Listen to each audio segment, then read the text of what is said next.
Her name had been out of the headlines so long that he was sure no one was searching for her when he fit the key into the lock for the last time.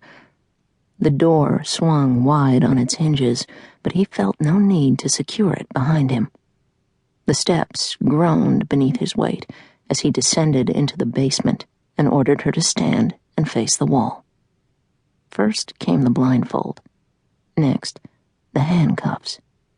He wrenched her hands behind her, tightening the cuffs until she flinched. Then he bent close, inhaling her scent, lingering over her neck, admiring the pattern of scars that laced her skin. With a thumb, he slowly traced the crenulated edge of the newest one, still bright pink, which ran from her left shoulder blade, down and across her spine, to a sweet spot just above the waistband of her pink and black pajama bottoms. "Turn around and open your mouth," he said, and when she did, he put a tablet on her tongue and told her to swallow. He'd calculated a dose that would make her sleepy enough for the trip, but not so drugged that he couldn't rouse her for what he'd planned for later. Encircling her neck in a loose headlock, he licked his lips and whispered, "Now, my little cricket, we're going on an adventure. Don't dare even chirp." Her old sneakers were much too small, and he hadn't thought to buy shoes, so she went barefoot as he steered her up the stairs.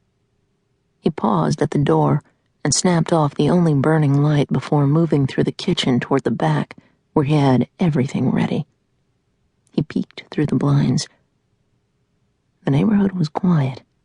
The trees that shaded his backyard were in full leaf, obscuring the view of any neighbors. Better yet, it was raining. He slipped a hooded poncho over her head, opened the door, and shoved her out ahead of him. The pair moved across the porch and down the back steps. The grass soaked his shoes as he walked her small frame along the path and through the back gate into the alley.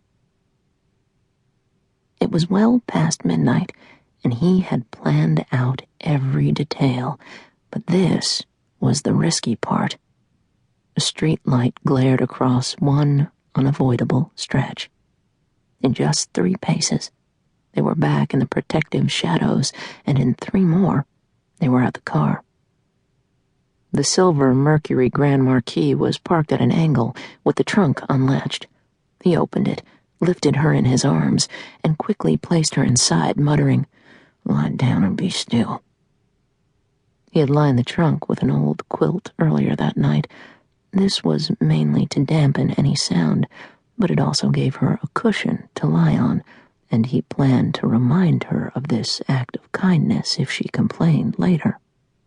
Once she was locked in the trunk, he slipped into the driver's seat and settled behind the wheel, sitting in the darkness, scanning windows and watching for movement. A cat skittered across the alley and disappeared into the brush. A breeze stirred the leaves overhead, and fat raindrops spattered his windshield.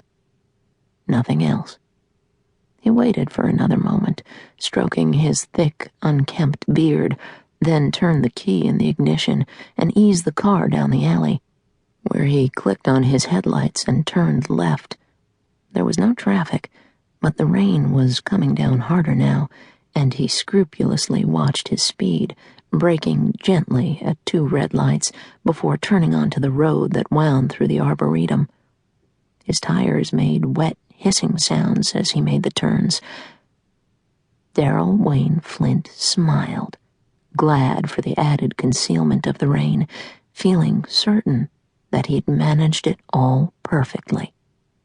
The whole process of packing up and moving had been a headache, but everything was finally set.